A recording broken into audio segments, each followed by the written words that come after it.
안녕하세요. 저는 30대 후반 여자입니다. 저는 현재 재택근무를 하고 있어서 항상 이곳에서 사연 듣는 재미로 하루하루 지내고 있답니다. 특히 사이다 한 잔 쭉 마신 것처럼 시원시원한 결말의 사연을 들으면 하루의 스트레스가 날아가더라고요.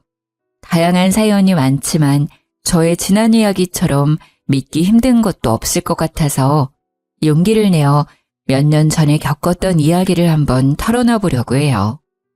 친구들뿐만 아니라 가족들까지 모두 저의 이야기를 믿을 수 없어 했었답니다.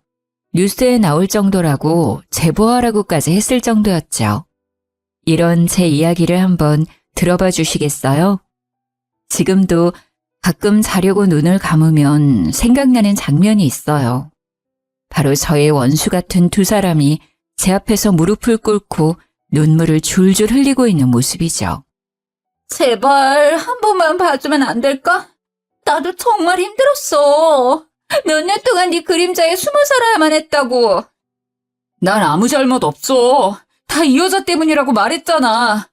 우리 다시 예전으로 돌아갈 수만 있다면 내가 진짜 당신한테 충성할게. 둘 다 입 좀 닥쳐줄래? 안 그래도 울리는 머리 더 아프니까? 경찰서 끌려갈 각오나 하셔. 저는 제 발목을 끌어안으려는 남편의 손을 발로 팍 밟아버리고 차갑게 돌아섰답니다. 남편이 악소리를 지르며 손을 움켜잡고 바닥을 뒹굴었죠. 어쩌다 이런 지경까지 가게 되었는지 몇 년 전의 이야기를 한번 시작해 볼게요.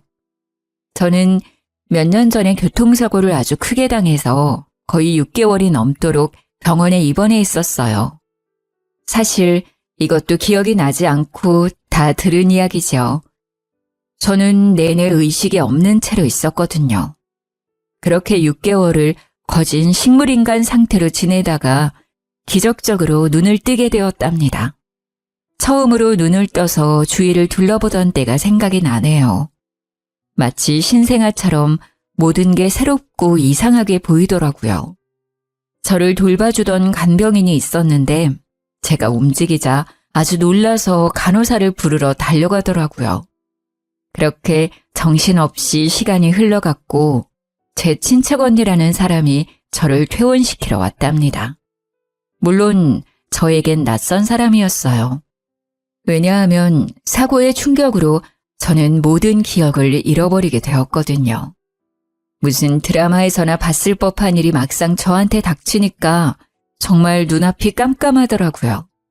마치 머릿속이 검정색 물감으로 칠해진 듯이 아무것도 보이지도 않고 떠오르지도 않으니 미칠 노릇이었어요. 친척 언니는 저와는 별로 닮지 않았더라고요.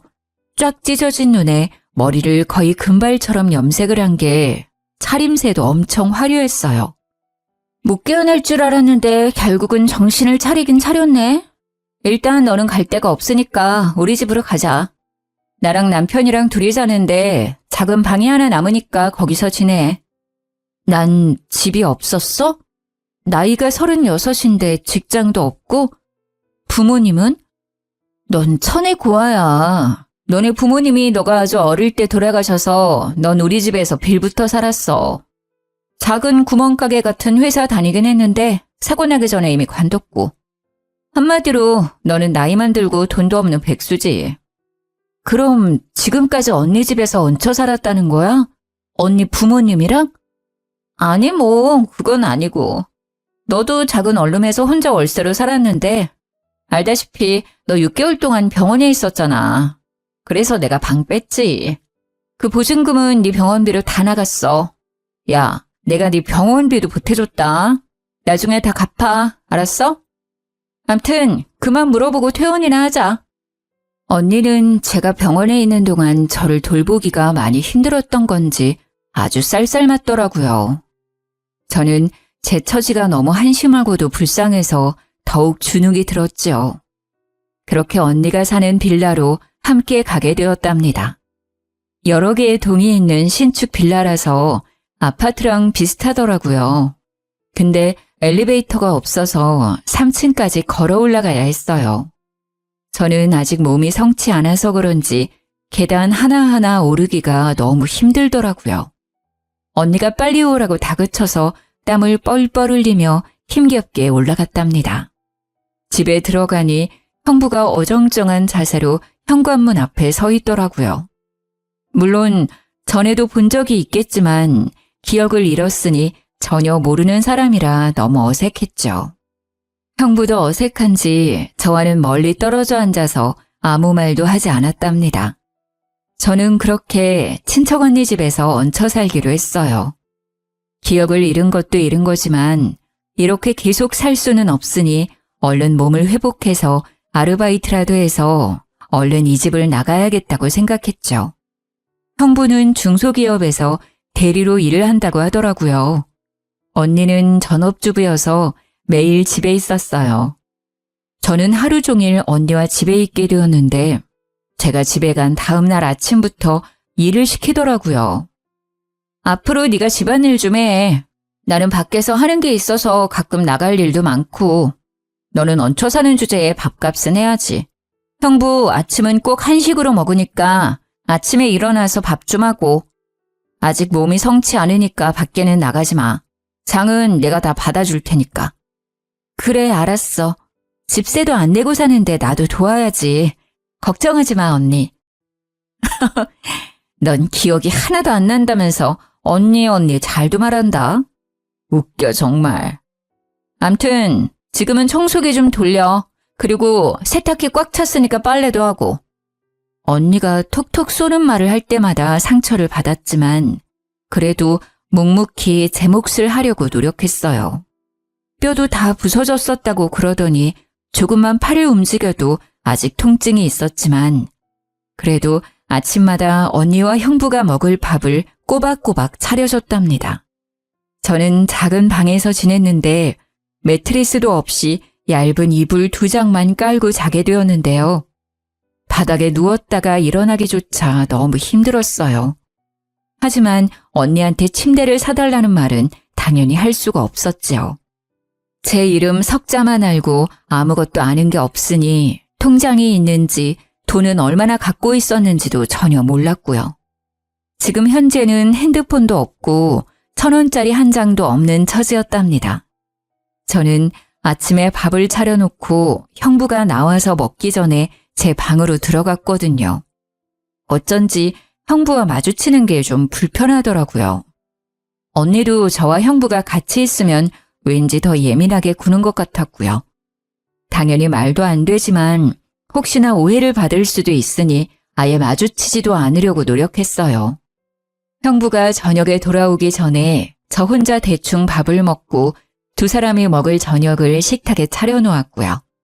둘이 밥을 먹을 땐 전 방에 들어가 있었답니다. 언니와 형부는 사이가 엄청 좋은지 둘이 낄낄거리며 웃는 소리가 자주 들렸죠.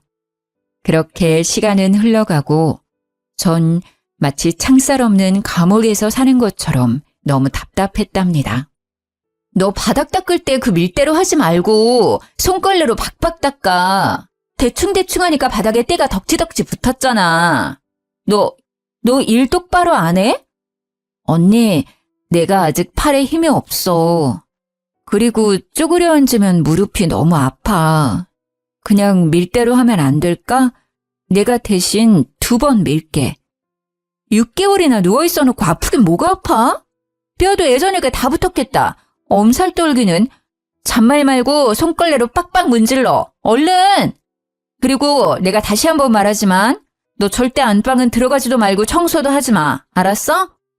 언니가 계속 째려보면서 할 때까지 시키는 바람에 저는 거실 전체를 쭈그린 자세로 손걸레질을 다 해야만 했어요.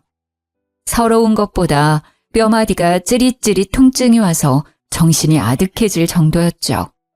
그날 밤엔 너무 아프고 제 처지가 처량해서 혼자 펑펑 울었답니다. 그나마 안방은 청소를 안 시키는 게 다행으로 느껴질 정도였죠. 안방에 있는 언니와 형부의 웃음소리가 어찌나 큰지 제 방까지 들릴 정도였어요. 저는 이렇게 슬픈데 한 집에 사는 두 사람은 뭐가 저렇게 신나는지 원망스럽더라고요. 거기다 둘은 야식을 엄청 자주 시켜 먹었는데 배달이 오면 안방으로 쏙 가지고 들어가더라고요. 먹는 걸로 구차하게 말하고 싶지 않아서 그저 모르는 척 했는데요. 너무 화가 나는 건 다음날 아침에 주방으로 나가보면 야식을 먹은 일회용 용기와 쓰레기가 널브러져 있었죠. 제가 아침밥을 차려야 하니까 어쩔 수 없이 이를 악물고 치울 수밖에 없었어요. 그래도 언니는 나한테 하나뿐인 가족인데 왜 이렇게 나를 힘들게 하는지 이해가 되지 않았어요. 제가 어릴 때부터 언니 집에서 빌부터 살아서 저를 미워하는 걸까 하는 마음도 들었죠. 어느 날 언니가 외출하고 저 혼자 있었는데 아직 대낮인데 형부가 집에 왔더라고요.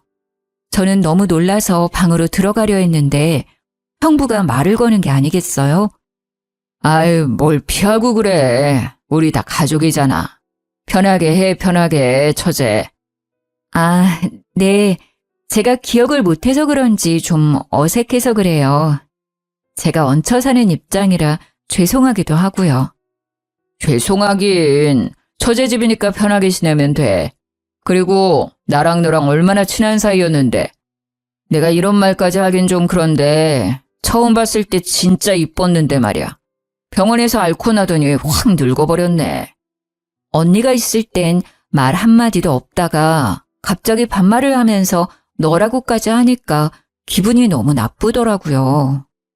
분위기도 이상해지고 그래서 슬그머니 부엌 그루 자리를 피했어요. 할 게 없으니 저녁 준비나 일찍 하려고 냉장고에서 채소를 꺼내서 썰기 시작했죠. 아니 그런데 형부가 부엌까지 따라 들어오는 거예요.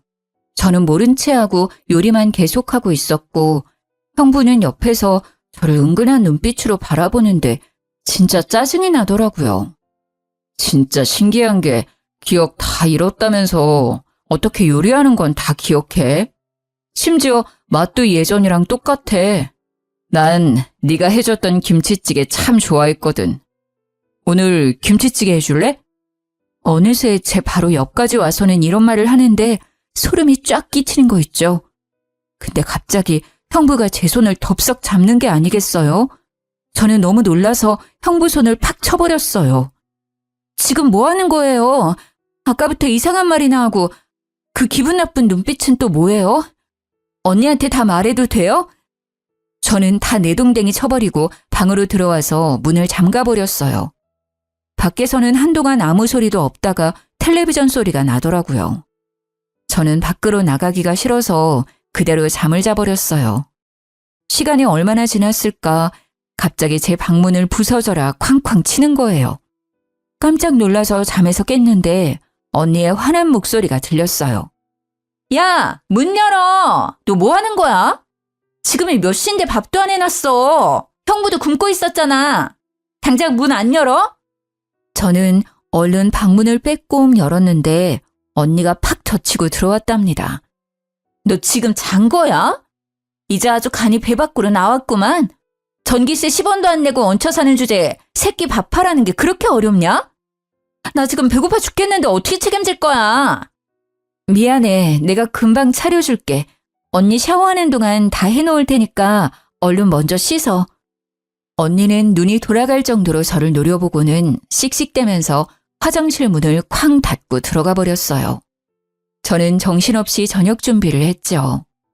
거실에서 형부가 계속 저를 느긋하게 바라보는데 진짜 밥그릇을 던져버리고 싶을 정도로 너무 싫었답니다. 그때 화장실에서 나온 언니가 머리에 물을 뚝뚝 흘리면서 소리를 삑 지르더라고요. 당신 지금 뭘 그렇게 봐? 지금 누구 보냐고! 보긴 뭘 봐. 맛있는 냄새가 나서 메뉴가 뭔지 한번 보려고 그랬지. 배고파 죽겠네. 저는 잘못한 것도 없는데 괜히 찔리는 마음이 들어서 집에 있는 게 너무 불편했어요. 이럴 때 밖에라도 나가서 산책 좀 하고 싶은데 언니는 절대 밖에 못 나가게 했거든요. 퇴원한 지 3개월이 넘어가는데 빌라 밖을 나가보지도 못했답니다. 언니, 좀 답답해서 그런데 밖에 좀 나갔다 오면 안 될까? 형부랑 언니 편하게 저녁 먹게 좀 나가 있을게. 나가긴 어딜 나가. 동네 돌아다니지 말라고 했지. 가뜩이나 뼈 쑤신다며. 몸에 찬바람 들어서 아예 자리 깔고 누우면 어쩌려고. 그 지긋지긋한 간병을 나한테 또 하라는 소리야? 몸 회복될 때까진 절대 나가지 마. 알았어? 저는 주눅이 들어서 밥도 먹을 생각도 안 하고 그대로 방으로 들어올 수밖에 없었어요. 그 후로 언니는 점점 더 저를 괴롭히기 시작했죠. 왠지 형부와 제 사이를 의심하는 게 아닐까 싶었답니다. 언니는 집에서 하루 종일 저를 감시하다시피 했어요. 제가 낮잠 좀 자려고 누우면 불이 나게 와서는 팔자 좋다면서 자꾸 억지로 일을 만들어 시키곤 했죠. 하루는 소파에 앉아서 매니큐어를 바르고 있다가 저한테 이러더라고요. 너 밖에 나가고 싶댔지? 1층에 생수 배달 왔거든? 그것 좀 다 가지고 올라와. 6개니까 빨리. 저는 그렇게 몇 달 만에 계단을 내려갔네요. 천천히 내려가 보니 1층 출입문 앞에 생수 6박스가 쌓여져 있는 게 아니겠어요? 저는 6병을 말하는 줄 알았는데 말이죠. 너무 놀라서 입을 쫙 벌리고 한참을 서 있었는데 3층에서 언니 목소리가 날카롭게 들려왔어요. 제사 지내니? 빨리 하나씩 들고 올라오라니까. 언니, 너무 무거워서 못 들 것 같아. 혼자 계단 올라가는 것도 힘든데 이걸 어떻게 들고 올라가. 해보지도 않고 깨부터 쓰는 거 봐. 일단 들어봐. 그런 것도 해야 힘도 기르는 거지. 빨리. 저는 울상을 지으며 한 박스를 들고 계단을 오르기 시작했어요. 이를 악물고 한 계단씩 내딛는데 진짜 힘들더라고요. 땀을 뻘뻘 흘리면서 한 박스를 겨우 갖다 놓았답니다. 안간힘을 써서 2번째 박스를 올려다 놓았는데 진짜 몸에 경련이 오는 것처럼 뻣뻣해지더라고요. 제 모습을 보고 언니도 놀랐던지 한마디 했죠. 야, 됐다. 하나 더 날랐다간 아주 장사 지낼까 무섭네. 나머진 형부한테 하라고 할 테니까 들어와. 간신히 방까지 기어들어가서 이불에 누워 한참을 있으니 점점 몸이 안정이 되더라고요. 제가 생수 한 상자도 못 들 정도로 몸이 약해진 것도 너무 속상하고 이런 대우를 받으면서도 이 집에 붙어 있어야만 하는 제 처지가 너무 슬펐답니다. 아르바이트를 구하려고 해도 인터넷으로 좀 알아보고 해야 하는데 핸드폰이 없으니 너무 불편했어요. 세상 돌아가는 것도 하나도 모르고 진짜 감옥 안에 있는 것 같았죠. 그렇게 한 달 정도 더 흐르고 더 이상 참을 수가 없어서 언니한테 말을 해봤어요. 언니, 진짜 미안한데 나 핸드폰 하나만 구해주면 안 될까? 중고도 괜찮아. 맨날 집에만 있는 게 핸드폰이 왜 필요해? 이젠 좀 살만해졌나 보지? 나도 돈 없어. 코딱지만한 빌라에 사는 거 보면 몰라? 핸드폰 같은 소리 하고 있네 진짜. 언제까지 이렇게 얹혀 살 순 없잖아.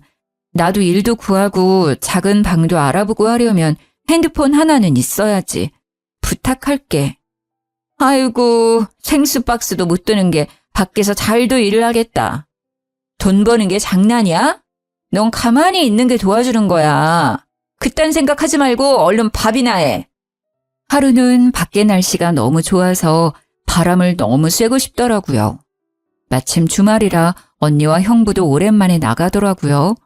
저는 이때다 싶어서 잠깐만 나갔다 오려고 밖으로 나갔답니다. 정말 감옥에서 탈출한 죄수라도 된 것처럼 밖의 공기가 이렇게 시원하고 좋을 수가 없었네요. 돈이 한 푼도 없었기 때문에 그냥 동네만 빙빙 돌고 있었는데 카페에서 사람들이 시원한 커피를 마시는 걸 보니 너무 먹고 싶더라고요. 그래서 멍하니 카페 안을 들여다보고 있었어요. 그때 누군가 제 어깨를 톡톡 치는 게 아니겠어요? 순간 언닌가 싶어서 너무 놀라 뒤를 돌아봤답니다. 맞네, 맞아. 세상에, 드디어 집에 온 거야? 도대체 그동안 어디 있었어? 아무리 연락해도 전화 한 번을 안 받아서 얼마나 걱정했는지 알아? 네? 누구세요? 저를 아세요? 어머, 이게 무슨 말이야. 날 몰라? 나랑 나 동네 친구 지연이 우리 옆동 살아서 친해졌잖아. 아, 그래요? 저를 안다고요? 옆동에 산다고요? 제가 사실 교통사고를 크게 당해서 기억을 다 잃어버렸어요. 혹시 그럼 제가 살던 데가 어디인지 알고 있나요? 너무 답답한데 저를 안다니 저 좀 도와주세요. 그게 정말이야? 살던 데가 어디냐니? 이 동네가 자기가 살던 데잖아. 저 빌라에서 지금 나온 거 아니야? 일단 여기 좀 들어가서 얘기해 그럼. 여자는 저를 카페 안으로 데려가서 케이크와 커피도 사주었답니다. 저는 그동안 있었던 모든 일을 이야기했고 여자는 심각하게 듣다가 고개를 갸웃거렸어요. 지금 사는 집에서 형부랑 언니랑 산다고? A동 300요 맞는 거지? 그럴 리가 없는데. 자기 남편은 어디 갔어? 남편이요? 제가 결혼을 했었어요? 전 부모님도 없고 지금까지 혼자 살았다고 그랬는데요. 부모님이 없다고? 자기 부모님 근처 사시잖아. 나도 뵌 적 있는데 무슨 소리야? 아니 도대체 이게 무슨 말인지 도통 이해가 안 가네. 일단 우리 집에 잠깐 들렀다가 내가 썼던 핸드폰 개통해서 줄 테니까 그걸로 연락하자. 친구라는 여자는 진짜 제가 사는 빌라의 옆동에 살고 있었어요. 집에 들어가니 왠지 낯설지 않은 기분이 들었답니다. 친구는 저에게 핸드폰을 건네주었고 번호도 알려주었답니다. 친구의 말을 들으니 더욱 머릿속이 혼란스러워지기 시작했어요. 내가 결혼도 했고 부모님도 살아계시다면 다들 어디에 있는 거고 친척 언니는 저에게 왜 거짓말을 한 건지도 궁금했죠. 아니면 오늘 처음 만난 친구라는 여자가 거짓말을 하고 있을지도 모르는 거고요. 저는 헝클어진 실타래 마냥 뒤죽박죽인 머릿속을 감당하기가 힘들었답니다. 어떻게든 기억을 되찾는 게 최선의 방법일 것 같았죠. 언니에게 말을 꺼냈다가 더욱 힘든 상황에 처할 수도 있고 아무도 믿을 수 없다는 생각이 들었거든요. 저는 친구에게 받은 핸드폰으로 기억을 찾기 위해 여러모로 검색도 해보고 방법도 찾아보기 시작했어요. 하지만 쉽게 돌아오지 않는 기억에 하루하루 좌절만 더해갔답니다. 기억을 찾으려고 노력할수록 머리가 띵하게 아프거나 이명이 생길 정도로 멍해지는 날들이 늘어갔어요. 그럴 때는 아무것도 하지 못하고 누워있거나 앉아있어야 좀 진정이 될 정도였죠. 그날도 갑자기 귓속부터 삐익 울리며 머리 전체가 쿵쿵 울리길래 거실 소파에 주저앉아 있었어요. 안방에서 나온 언니가 저를 보더니 소리를 지르더라고요. 야, 앉아서 뭐하니? 형 볼 시간 다 됐는데 쌀도 안 씻어놨네. 이게 또 기어오르려고 아주. 당장 안 일어나? 저는 대답도 못할 정도로 머리가 울려서 그저 얼굴만 찡그리고 움직이지 못하고 있었어요. 언니는 제가 대답을 안 하자 더욱 화를 내기 시작했죠. 이게 이젠 대꾸도 하네? 그래, 내가 지금까지 너무 착하게 대했지? 이게 아주 기어올라. 언니는 순식간에 제 머리채를 잡고 흔들기 시작했답니다. 저는 너무 아파서 악 소리를 질러댔어요. 언니는 제 머리를 좌우로 흔들어대더니 팍 놓아버리더라고요. 제가 바닥에 주저앉아 있자 제 뒤통수를 빡 갈기는 게 아니겠어요? 저는 순간 억 소리를 지르며 몸이 앞으로 구부러졌죠. 갑자기 머릿속에서 번개가 치는 것처럼 번쩍하더니 마치 전선이 이어지는 것 같이 찌릿찌릿하더라고요. 나 너무 머리가 아파. 이게 무슨 짓이야? 왜 머리채를 잡아? 진짜 언니 맞아? 왜 이렇게 나를 괴롭혀? 저는 언니를 돌아보고 소리를 질렀어요. 그때 또 귀가 멍해지더니 머릿속에 전기가 오르는 것 같았어요. 그러면서 순간적으로 예전 기억이 사진처럼 짧게 스쳐 지나갔죠. 저는 기억이 조금씩 돌아오고 있다는 걸 본능적으로 느낄 수 있었답니다. 그런데 정말 이상한 게 스쳐 지나간 기억 중에서 형부의 얼굴이 선명하게 보였다는 점이었어요. 저는 형부가 너무 불편하고 싫은 마음까지 있어서 그런지 왜 형부의 얼굴이 크게 보였는지 이상했죠. 예전에 형부가 말한 대로 진짜 친한 사이였나 싶은 생각도 들었답니다. 언니의 감시를 받으며 집에서만 지내야 하는 시간이 계속되었지만 핸드폰이 있었기 때문에 친구와 연락하면서 점점 저에 대해 더 알아갈 수 있었어요. 저는 사고 당하기 전까지도 직장에 다녔었는데 심지어 꽤 괜찮은 회사였더라고요. 혹시나 하고 제가 일했다는 부서에 전화를 해봤는데 전화를 받은 직원이 진짜 저를 알고 반가워하는 게 아니겠어요? 대리님, 도대체 어떻게 된 거예요? 오랫동안 출근을 안 하시더니 하루아침에 갑자기 그만두셔서 얼마나 걱정을 했는지 아세요? 아, 정말 미안한데 나중에 다 설명해 줄 테니까 혹시 저에 관한 서류 좀 받아볼 수 있을까요? 인사팀에 좀 요청 좀 해주시겠어요?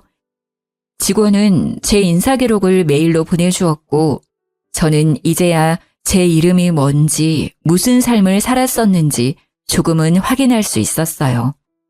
확실한 건 친구의 말이 사실이었고 친척 언니의 말은 모두 거짓일 가능성이 커졌다는 거였죠. 이제 보니 언니가 알려준 제 이름조차 가짜였거든요. 저는 솟구쳐오르는 분노를 숨기면서 예전과 똑같이 언니를 대했어요. 언니가 외출해서 안방에 들어갈 날만을 기다렸죠. 언니는 나갈 때마다 안방문을 잠그고 다니는데 예전에 청소할 때 열쇠 꾸러미를 발견한 적이 있었거든요. 아마도 그 꾸러미 중에 안방 열쇠도 있을 것 같다는 확신이 들어서 열쇠 꾸러미는 제 방에 숨겨놓고 있었답니다. 그렇게 안방에 들어갈 기회만 호시탐탐 노리고 있었는데요. 드디어 언니가 친구들을 만난다며 쫙 빼입고는 외출을 하더라고요. 저는 언니가 나가자마자 열쇠 꾸러미들의 열쇠를 모두 다 넣어보고 안방 열쇠를 찾을 수 있었어요. 그리고 안방으로 들어가게 되었죠. 딱 들어가자마자 머릿속에서 어떤 기억이 싹 스쳐가면서 침대며 가구 배치가 낯설지가 않다고 느꼈답니다. 저는 옷장을 열어서 알아낼 게 없는지 다 뒤져보기 시작했죠. 그런데 옷장에 아무렇게나 쌓여있는 옷들을 봤는데 친척 언니가 평소에 입는 옷들은 아니더라고요. 언니의 스타일과도 거리가 멀었고 오히려 제 취향에 가깝다는 생각이 들었어요. 그렇게 열심히 훑어보고 있는데 옷장 뒤쪽에서 딱딱한 게 만져지더라고요. 무슨 커다란 액자 같아서 낑낑대면서 꺼내봤죠. 저는 액자 속의 사진을 보고 너무 충격을 받아 입을 다물 수가 없었답니다. 결혼사진이었는데 형부 옆에서 웃고 있는 건 다름 아닌 저였기 때문이죠. 갑자기 눈앞이 흐릿해지더니 저는 그만 까무러치고 말았어요. 얼마나 시간이 흘렀는지 깨어나 보니 제가 액자 앞에서 쓰러져 있더라고요. 정신을 차려보니 머리도 깨질 듯이 아파왔어요. 저는 한참 동안 머리를 손으로 꽉 누르면서 통증이 멈추길 기다렸고 동시에 모든 기억이 돌아왔다는 걸 직감적으로 깨달았답니다. 그동안 있었던 모든 일들이 파노라마처럼 빠르게 스쳐 지나갔고 제가 처한 기막힌 현실도 깨달을 수 있었어요. 저는 충격과 배신감으로 몸을 부들부들 떨면서 눈물을 줄줄 흘렸답니다. 저를 퇴원시키고 이 집으로 데려온 친척 언니는 바로 남편의 상간녀였습니다. 그 여자와 처음 대면하던 날이 떠오르더라고요. 남편은 꽤나 자상한 성격이었고 퇴근 시간도 잘 지켰기 때문에 바람을 필 거라는 생각은 전혀 하지 못했었어요. 저도 회사 일이 너무 바쁘고 피곤해서 사실 남편에게 신경을 덜 쓰기도 했죠.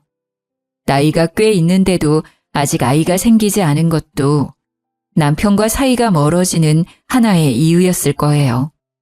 어느 날 어떤 여자가 대뜸 전화를 했더라고요. 김민철 씨 와이프 되시죠? 오늘 시간 되면 좀 만나죠. 남편에 대해 할 말이 있어요. 누구신데 갑자기 전화해서 남편 얘기를 꺼내시죠? 무슨 일인지도 모르고 그쪽 신상도 모르는데 내가 왜 그쪽을 만나야 돼요? 만나서 할 얘기니까 그렇죠. 저랑 그 사람 사랑하는 사이예요. 이 정도면 만날 이유는 충분하죠?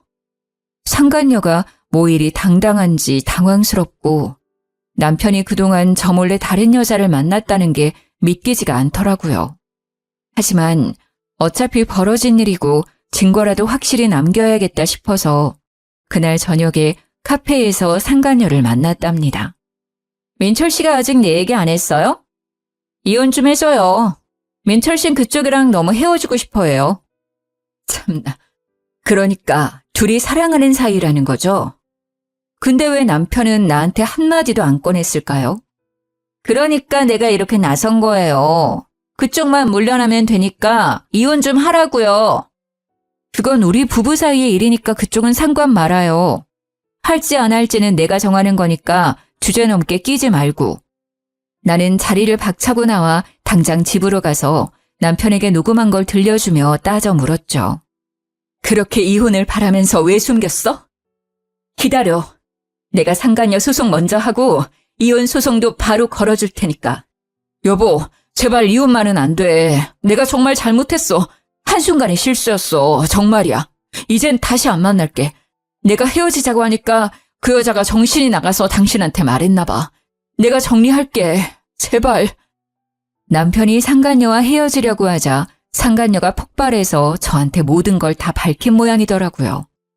그날부터 남편은 이혼은 절대 안 된다고 매일같이 매달렸답니다. 그와 동시에 상간녀는 저한테 매일 밤 전화를 해서 이혼하라고 소리를 질러댔죠. 진짜 지옥 같은 시간들이었어요. 저는 도저히 참을 수 없어서 양가 부모님한테 모두 털어놓고 이혼 소송을 진행하기로 마음을 먹었답니다. 그렇게 퇴근을 하고 친정 부모님을 뵈러 가려고 회사 건물을 나섰는데 남편이 저를 기다리고 있는 거예요. 제가 남편을 무시하고 지나가자 남편이 거칠게 제 손목을 낚아채더라고요. 왜 이래? 회사 사람들 보겠어. 당장 안 나? 너 어디 가는 거야? 내가 부모님한텐 절대 말하지 말라고 했잖아. 다 정리했다니까? 정리했는데 매일 밤 그 여자가 나한테 번호를 바꿔가면서 술 먹고 전화해 대니? 난 더 이상 봐줄 수 없어. 오늘 우리 부모님한테 먼저 말할 거니까 그렇게 알아. 저는 남편을 뿌리치고 횡단보도로 달려나갔어요. 그리고 그 순간 트럭의 불빛이 제 눈을 찌르는 걸 마지막으로 모든 기억이 사라졌던 거죠. 저는 남편 때문에 흥분해서 신호를 미처 보지 못하고 차도로 뛰어들었고 그렇게 트럭에 치여 사고가 나게 된 것이었답니다. 모든 기억을 찾은 저는 남편에게 전화를 걸었어요. 남편이 능글맞은 목소리로 전화를 받더군요. 처제가 웬일로 나한테 전화를 다 했어? 무슨 일이야? 언니 지금 집에 없어? 네, 언니 지금 집에 없는데요. 형부, 죄송한데 지금 바로 와주시면 안 될까요? 제가 몸이 안 좋아서요. 전화를 끊고 거의 1시간 만에 남편이 눈썹을 휘날리며 달려왔더군요. 소파에 앉아있는 저를 보더니 제 옆에 착 달라붙어 앉더라고요. 처제, 어디가 아파? 내가 좀 봐줄까? 방이 좀 눕지 그래. 처제 같은 소리하고 자빠졌네. 너 도대체 나한테 무슨 짓을 저지른 거야? 이 짐승만도 못한 놈아. 제가 돌변해서 소리를 지르자 남편이 입을 떡 벌리고 저를 쳐다보더라고요. 당신 기억 다 돌아온 거야? 언제? 어디부터 기억이 나? 혹시 전부 다? 지금 사실대로 다 말하면 당신이 원하는 대로 이혼은 안 할게. 그러니까 어떻게 된 건지 다 털어놔. 남편은 우물쭈물하다가 입을 열었죠. 물론 다 비겁한 변명일 뿐이었지만요. 당신이 사고로 머리를 너무 심하게 다쳐서 수술도 여러 번 했거든. 의사가 가망 없다고 할 정도였어. 양쪽 부모님한테 사고 났다고 말씀드리면 나 바람난 것까지 다 아실 거고. 그래서 너무 무서워서 어떻게 해야 되나 그러고 있었는데 아니 걔가 살지 죽을지도 아직 모르니까 일단 말하지 말고 기다리자는 거야.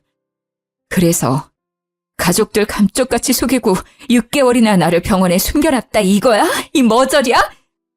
아니 걔가 당신한테 보험 있냐고 물어보더라고.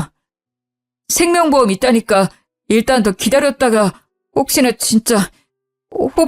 당신이 잘못되면 그 돈 갖고 결혼하자고 자꾸 꼬시는 거야. 시간은 계속 가니까 이젠 말하기도 너무 늦었고. 그런데 저는 6개월이나 계속 죽지 않고 살아있었던 거고 심지어 회복까지 된 거였죠.